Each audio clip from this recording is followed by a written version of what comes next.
Hey John, how's it going? Good yourself? Yeah, very well. You just got up? Good. Sort of. Yeah, I'm actually, this is early for me. Waking up at 11 o'clock. Usually I sleep in quite a bit, so. I was up anyways, don't worry about it. I'm just a regular, everyday, normal guy. Nothing special about me, motherfucker. I'm just a regular, everyday, normal guy. When I go to the clubs, I wait in line, motherfucker. I'm just a regular, everyday, normal guy. I got $600 in the bank, motherfucker. I'm just a regular, everyday, normal guy. What have you been up to lately? I'm just finishing up editing a video, my latest by the Show Me Your Genitals character. Okay. Yes, I've got a new song by him I've been editing for the past week, and it's intellectual stuff as usual. Sure, as ever. Player haters beware, because guns don't kill people. I kill people with guns. How? So, you grew up in Montreal. How's your French? And what was it like growing up there? My French is good. My dad's French-Canadian. And I did go to French elementary school, and then English high school, and theater school. But Montreal's great. I went to theater school there, and,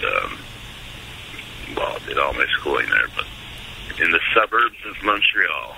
What kind of acting were you doing? Well, I did this 3-year theater program at one of the colleges, Dawson College, and when I graduated, for a few years, I kind of just did some theater, a little bit of Shakespeare in the park and that kind of stuff, and then I landed a role on this French language.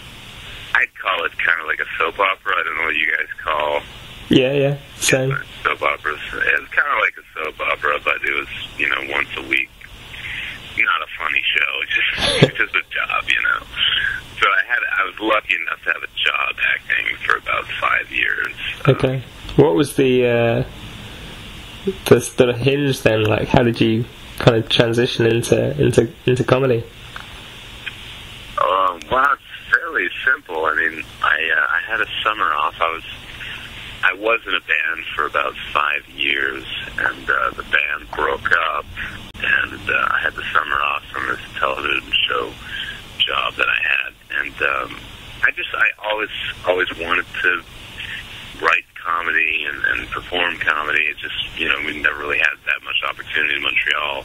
I don't know, one day I was just browsing online, and I came across a few videos that I thought were just absolutely hilarious and really smart and funny, and clearly they didn't cost any money to put together. Like, I could tell his production value was terrible. But I realized, you don't have to have $1 million to put something together, like to put a joke together on. And I just kind of went out, bought a crappy little camera, and started learning how to edit videos, and that's kind of how I started in comedy. Cool. Do you edit all your own stuff at the moment? Yeah. And every video, it's like a slow progression over 3 years. Every video I learn a new trick, and then I use that trick in the next video, and so on and so forth. Cool. So it's been a learning curve, and I still edit all my stuff and shoot all of it with a buddy or family member. And cool. Keep it simple, except for a few videos. Actually, I've hired directors or production companies in Montreal to help me shoot a pop song and this other one called It Different Ways. So there are two that look significantly better than the others. Yeah. Those are ones where I use production companies and then directors.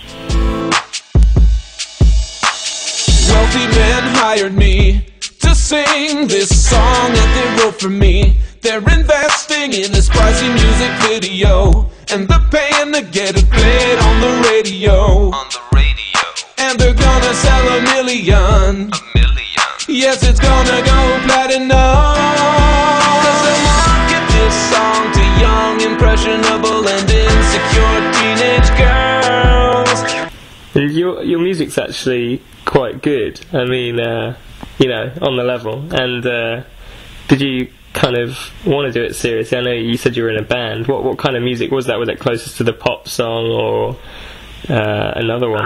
No, we liked a lot of the classic rock stuff. You know, we late '60s kind of psychedelic rock and garage kind of stuff.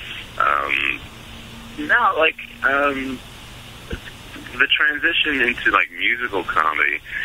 I never really imagined that I was going to do any kind of musical comedy. I've always been in different bands, and when I was in high school, I'd make hip hop beats on my keyboard and like write rap songs and stuff.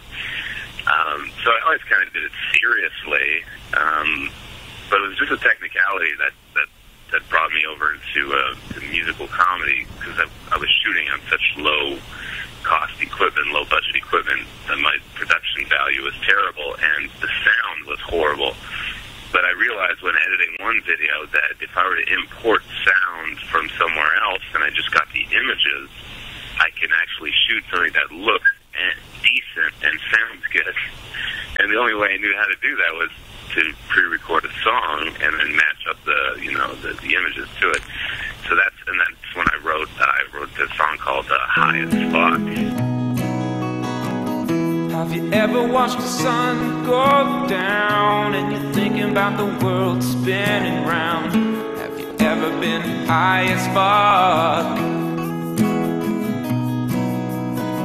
You're in the bathroom mirror talking to yourself, and your dog's looking at you like you need help. Have you ever been high as fuck? It was really, I never really thought of doing musical comedy until then, and the technicality brought me into it. And then I realized that, you know, I love comedy and I do love writing music, and that I could do those together. And yes, I always try to make the songs sound like they can be a real song. If you're not listening to the lyrics, I want you to be able to sit there and go, oh yeah, this is like a James Blunt song, or oh yeah, this is like, you know, Wu-Tang Clan. You're a man of many faces. Which of your alter egos is closest to the real Jon?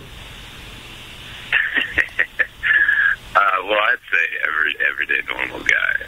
Because that's all literally, I guess, except maybe give or take a few of the things in there, all just very true. You know, I do make a decent spaghetti sauce. My parents are nice, and I don't like going to the dentist. Kind of socially awkward. So I guess he's a little closer to me than MC Vagina. But you never know. And maybe there are just two sides or multiple sides to me. So you don't own the sort of paedophile beard, rapist glasses, any of that stuff? No, but it's funny that you should mention that. Last night I had to shoot one last thing for this video that I'm editing, and I had to put the rapist glasses and pedophile beard back on for a little joke, and it felt good. I'm not gonna lie, it felt good.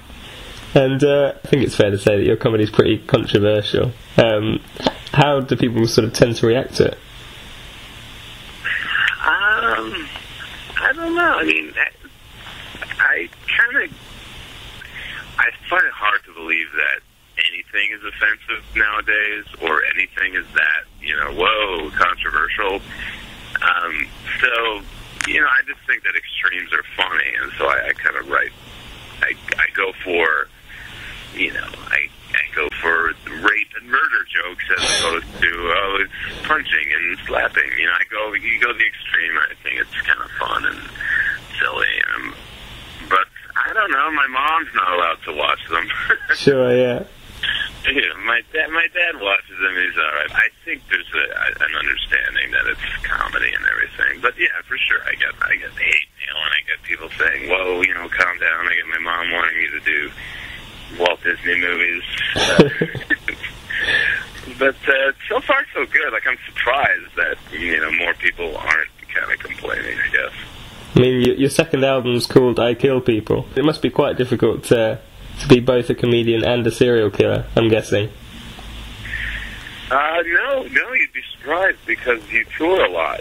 So you're always in a different town. always leaving the dead bodies. You kind of hide the dead bodies in places where they'll only be found next year. So anyway, okay, they don't remember who was in town when and all that stuff. So That's I'm great. constantly moving around. I've killed so many people. Yeah, I kill a lot of people. And when did it kind of first hit you that you could try and make a living out of being funny? I guess like when I got my first paycheck, for about 2 years almost, I was making the videos without really making any money. Some opportunities were coming my way, but people were interested in working with me, but never really made any money for the first 2 years. And then finally I compiled my songs and I put them out on iTunes, and it just literally was, I got a little check from iTunes and said, okay, I can keep doing this and hopefully people will buy these songs. But, I'm still kind of worried that I'm not going to be able to make a living in 2 years off of this. I'm kind of like, okay, people are liking it now, and that's cool, but I understand the nature of things. I'm like, all right, when's this all going to crumble, and when am I going to be back on the street sucking cock for coke, I guess then you've got the kind of hitman career to fall back on there, so. Well, yeah, but that's, long hours, you're just staking people out, trying to find it. And it gets messy.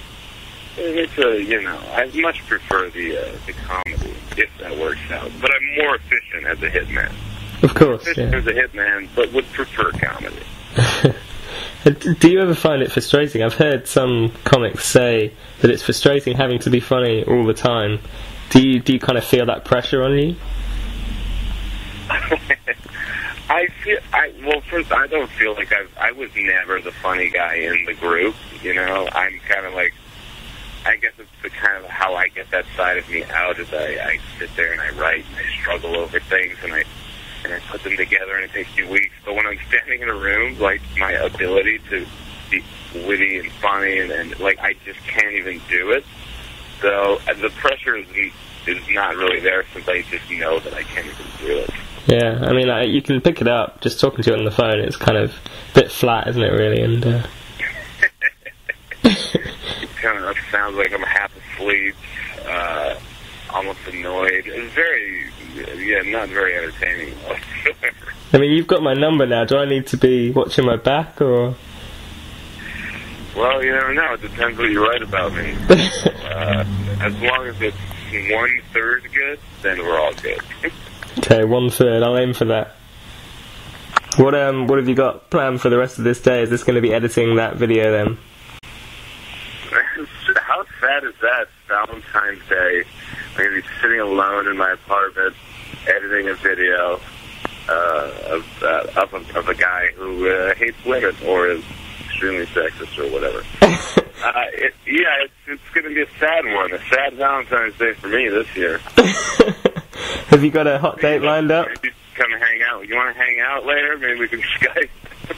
I'm up for it. We could both wear paedophile beards if you want. Yeah, there you go. So there's no hot date this evening?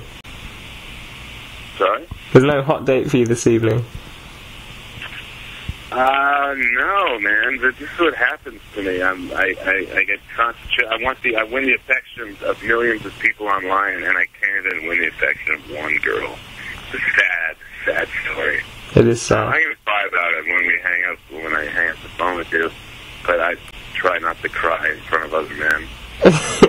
Well, you can cry. We have no boundaries, John. I feel that we're close enough for that now. So I feel that way too. So maybe we can Skype with our beards on later and cry together. That sounds great. What time and what time's good for you? Oh, when it gets dark out, that's when I get the loneliest. Okay. As soon as it's dark, let's put on those beards and cry together. It'll be about 6 tonight, something like that. Would that work? That's perfect. Great. Well, I'll speak to you then, John. All right, man. Have a good Valentine's Day, and hopefully you do have a lady or a guy, whatever you're into, for this Valentine's Day.